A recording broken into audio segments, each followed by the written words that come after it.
semuanya, kali ini saya akan menjelaskan tentang analisis isu efektivitas kinerja individu berdasarkan tupoksi.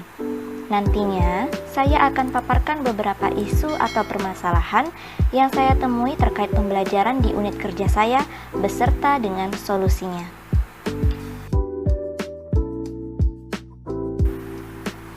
Tahapan yang saya gunakan ada 4. Yang pertama, pra-analisis. Tahapan ini adalah kegiatan untuk mengidentifikasi dan mendeskripsikan masalah yang ditemukan. Yang kedua, menapis isu. Tahapan ini adalah kegiatan untuk menyaring atau memilih masalah yang mana yang sangat penting untuk diatasi. Yang ketiga, adalah pendalaman masalah. Tahapan ini berisi kegiatan untuk mencari sebab akibat dari masalah yang akan kita bahas. Dan yang terakhir adalah rekomendasi solusi. Tahapan ini memberikan solusi yang mungkin bisa digunakan. Dengan menggunakan environmental scanning, saya menemukan setidaknya 5 permasalahan utama. Yang pertama, fasilitas dan sarana yang kurang memadai. Yang kedua, kurangnya tenaga pengajar yang relevan dengan bidang studi. Yang ketiga, kemampuan tenaga pendidik yang masih kurang dalam hal teknologi. Yang keempat, kemampuan siswa dan siswi yang masih rendah. Dan yang kelima, kepedulian terhadap lingkungan dan kedisiplinan masih rendah.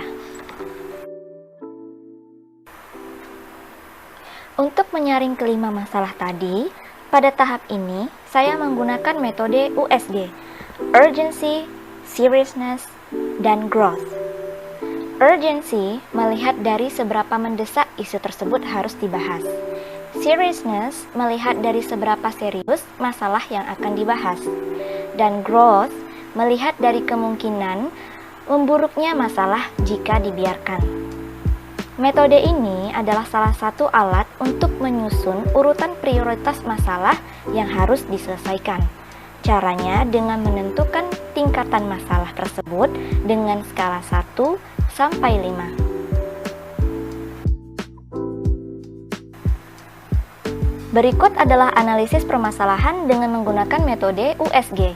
Pada permasalahan fasilitas dan sarana yang kurang memadai, mendapatkan total prioritas 9. Kurangnya tenaga pengajar yang relevan dengan bidang studi, mendapatkan total prioritas 8. Kemampuan tenaga pendidik yang masih kurang dalam hal teknologi, mendapatkan total prioritas 11. Kemampuan siswa dan siswi yang masih rendah, mendapatkan total prioritas 15. Dan yang terakhir, kepedulian terhadap lingkungan dan kedisiplinan masih rendah, mendapatkan total prioritas 10. Dari data yang saya paparkan dalam tabel ini, kemampuan siswa dan siswi yang masih rendah berada pada urutan prioritas masalah yang harus segera diselesaikan. Artinya, kemampuan siswa dan siswi yang masih rendah menjadi fokus utama untuk diberikan solusinya.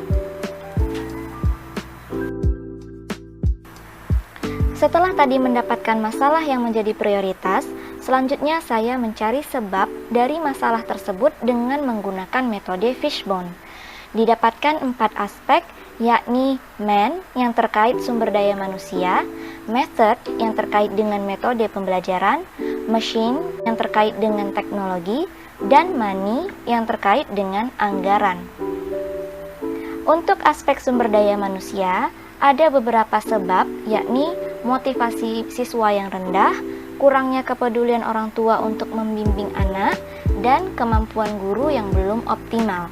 Sedangkan untuk aspek terkait dengan metode pembelajaran, ada beberapa aspek, yakni waktu pembelajaran yang kurang optimal, kurangnya inovasi pembelajaran yang diberikan, dan kurangnya kerjasama dari pihak orang tua.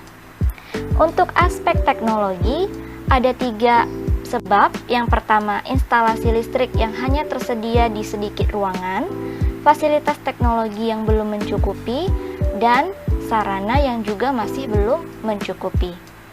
Terakhir, aspek keuangan atau anggaran.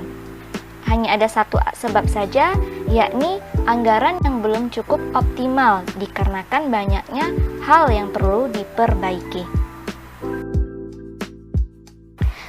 Selain metode Fishbone, saya juga menggunakan metode analisis SWOT. Strengths yang maksudnya adalah kekuatan, weaknesses kelemahan, opportunities kesempatan, dan threats yang maksudnya adalah ancaman. Metode ini berguna untuk mengembangkan strategi dalam penuntasan masalah, memaksimalkan kekuatan dan kesempatan yang ada, dan menghindari kelemahan dan ancaman. Kekuatan yang ada di unit kerja saya adalah yang pertama, sebagian besar tenaga pendidik masih berusia produktif. Dan yang kedua, tersedianya sumber bacaan dalam jumlah yang banyak dan beragam. Sedangkan untuk kelemahan ada 3 hal. Yang pertama, sulitnya mengajak pihak orang tua untuk bekerja sama memotivasi siswa. Yang kedua, kurangnya semangat tenaga pendidik untuk berinovasi dalam hal metode pembelajaran. Dan yang ketiga, fasilitas, sarana, dan akses teknologi yang masih kurang memadai. Sedangkan untuk peluang dan kesempatan ada 2 hal. Yang pertama, banyaknya sumber-sumber belajar baik digital maupun non-digital bagi guru untuk berinovasi. Dan yang kedua, kesempatan untuk mengikuti pelatihan terbuka luas dan tanpa biaya. Sedangkan ancaman yang mungkin akan terjadi apabila masalah ini dibiarkan adalah yang pertama, penurunan hasil capaian belajar siswa. Yang kedua, dapat menurunkan reputasi sekolah. Dan yang terakhir, kehilangan kepercayaan publik. Yang terakhir adalah rekomendasi solusi. Solusi yang ditawarkan untuk menuntaskan isu kemampuan siswa dan siswi yang masih rendah adalah guru dapat memberikan inovasi dalam pembelajaran agar siswa dan siswi termotivasi. Nantinya, hasil yang diharapkan adalah kemampuan siswa dan juga kemampuan guru semakin meningkat. Para pihak yang terlibat adalah guru, siswa dan siswi, kepala sekolah, dan juga orang tua.